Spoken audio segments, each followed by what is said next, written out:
Assalamualaikum warahmatullahi wabarakatuh. Baiklah, nama saya Presti Sapitri dari semester 6 dengan tugas memperbaiki nilai di semester 2 dengan mata kuliah Sejarah Peradaban Islam dengan tema Kemajuan dan Kemunduran Dinasti Bani Umayyah. Selama pemerintahan dinasti Umayyah terjadi kemajuan yang besar, yaitu di bidang sosial, bidang budaya, dengan tinta emas dalam sejarah perkembangan Islam, bidang agama Islam, bidang ilmu hadis, bidang ilmu tafsir, bidang ilmu fikih, dan yang terakhir adalah di bidang ilmu tasawuf. Yang pertama, bidang sosial. 4 orang khalifah Bani Umayyah yang berhasil dalam membangun dan mengembangkan sosial budaya di negaranya adalah A.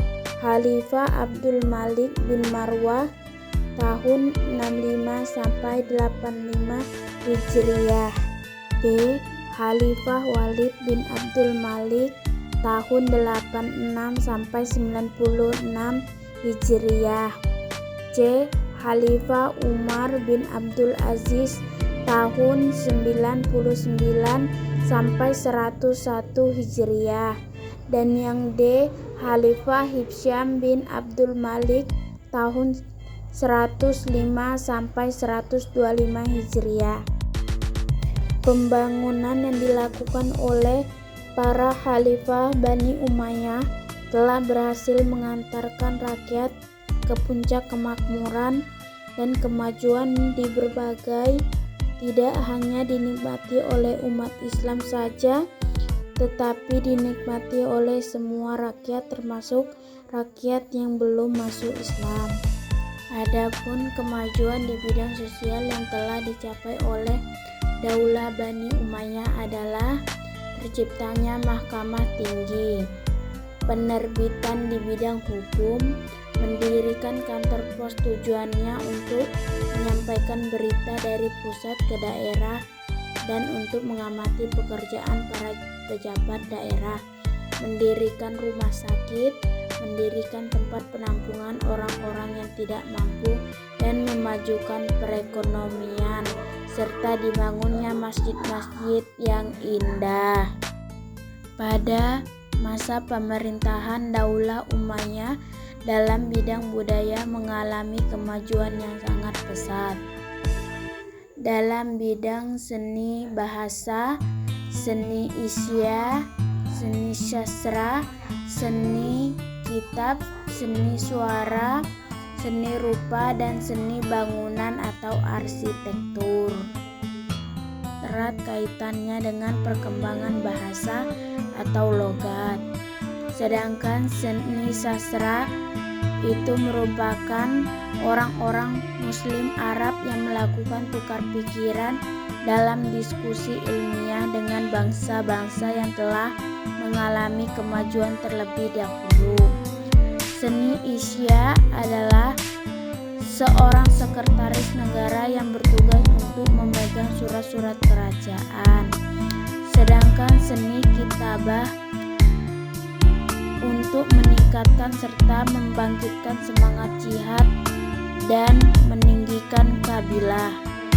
Seni suara dipandang penting seperti qiraatul Quran, kasidah, musik, dan lagu-lagu berirama.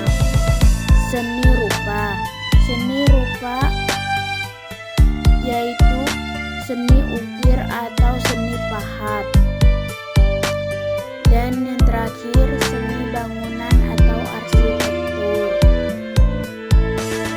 dengan bangunan yang indah dan megah seperti Masjid Baitul Maqdis di Yerusalem, Palestina, yang dibangun oleh Walid bin Abdul Aziz. 3. Bidang agama Islam. Setelah Nabi Muhammad Shallallahu Alaihi Wasallam wafat pada tahun 6302 Masehi. Usaha penyebaran Islam dilanjutkan oleh Khulafaur Rasyidin, dan setelah itu dilanjutkan oleh Muawiyah bin Abi Sufyan yang disebut dengan Bani Umayyah. Ekspansi yang pernah dilakukan pada masa Khalifah Utsman bin Affan dan Ali bin Abi Thalib dilanjutkan kembali pada masa Bani Umayyah. Ekspansi ke timur terjadi pada masa Khalifah Muawiyah. Wilayah kekuasaan Islam sampai di daerah Khurasan, Afghanistan dan Kabul. Ekspansi ke timur dilanjutkan oleh Khalifah Abdul Malik bin Kabul Marwah yang berhasil menguasai daerah baik Bukhara, Khawarizm, Wakhan, dan Samkat. Dan ekspansi ke barat dilanjutkan pada masa Khalifah Walid bin Abdul Malik. 4. Bidang ilmu hadis, yaitu usaha pembukuan dan pemurnian hadis dilakukan pada pemerintahan Khalifah Umar bin Abdul Aziz 99 sampai 101 Hijriah atau 717 sampai 720 Masehi. Usaha yang dilakukan dia adalah memerintahkan para gubernur dan para ulama untuk mengumpulkan dan membukukan hadis-hadis dan untuk disebarluaskan kepada umat Islam. Sesudah Umar bin Abdul Aziz wafat, usaha pembukuan dan pemurnian hadis dilakukan oleh para ulama seperti Ibnu Rujaiz di Mekah wafat 150 Hijriah, Muhammad bin Ashaq di Madinah wafat 151 Hijriah, dan Sa'ad bin Urwah di Basrat wafat 156 Hijriah. 5. Bidang ilmu tafsir. Ilmu tafsir adalah ilmu yang mempelajari tentang maksud dari kandungan ayat-ayat suci Al-Quran. Penafsiran Al-Quran pada saat itu dibagi menjadi dua, yaitu penafsiran Al-Quran at-tafsir bil maksur berdasarkan pada aksar kata-kata yang diterima dari Nabi Muhammad, dan at-tafsir bir-ra'yi adalah penafsiran yang lebih disandarkan pada pendapat akal dari nafas. 6. Bidang ilmu fikih. Pada masa Bani Umayyah, kota Madinah menjadi pusat kegiatan ilmu fikih, sehingga para khalifah tidak mau memutuskan sesuatu perkara sebelum mendengarkan nasihat fuqaha dari Madinah. Pada masa Bani Umayyah, ilmu fikih belum tertulis, sebab ilmu fikih mulai berkembang dan berdiri sebagai disiplin ilmu tersendiri pada masa Bani Umayyah. Pada masa Bani Abbasiyah, masa Bani Umayyah, para khalifah kurang memperhatikan tasyir Islam kecuali Khalifah Umar bin Abdul Aziz. 7. Bidang ilmu tasawuf. Tasawuf adalah ilmu inti ajaran. Ilmu tasawuf adalah tekun beribadah dengan menyerahkan diri sepenuhnya kepada Allah, meninggalkan kesenangan dan perhiasan dunia, dan bersembunyi diri atau beribadah.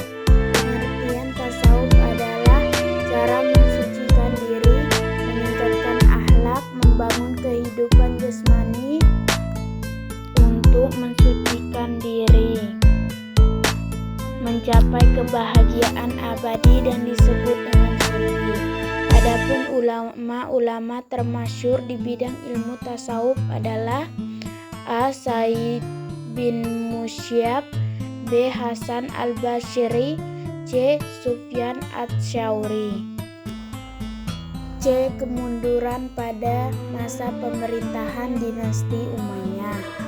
Kemunduran ataupun keruntuhan Bani Umayyah disebabkan oleh Khalifah bin Umayyah Yang terakhir yaitu Marwah bin Muhammad. Ia pergi untuk menyelamatkan diri ke Mesir, tetapi di sana dia mati terbunuh tepatnya pada tahun 132 Hijriah atau 750 Masehi. Dengan terbunuhnya Marwah bin Muhammad, maka berakhirlah kejayaan Daulah bin Umayyah dan berdirilah pemerintahan baru, yaitu Bani Abbasiyah. Daulah Bani Umayyah yang berkuasa lebih kurang 90 tahun.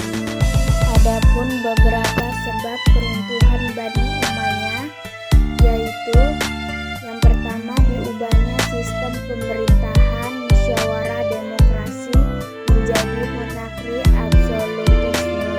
Dua, pengkhianatan dilakukan Muawiyah bin Abu Sufyan dalam taklim di Daumatul Jandai dalam perjanjian Madain. Yang ketiga, adanya persaingan putra mahkota yang mengakibatkan timbulnya permusuhan sesama keluarga Bani Umayyah. Yang keempat, kurangnya kualitas beberapa orang khalifah Bani Umayyah dan para pejabatnya. Dan yang terakhir, hidup boros dan foya-foya. Hidup boros dan foya-foya yang dilakukan oleh keluarga kerajaan, sedangkan sebagian masyarakat hidup dalam kekurangan dan ketidakadilan. Baiklah, itulah tadi pembahasan tentang makalah kemajuan dan kemunduran pada dinasti Umayyah. Apabila ada kesalahan, saya mohon maaf. Pada Allah saya mohon ampun. Wassalamualaikum warahmatullahi wabarakatuh.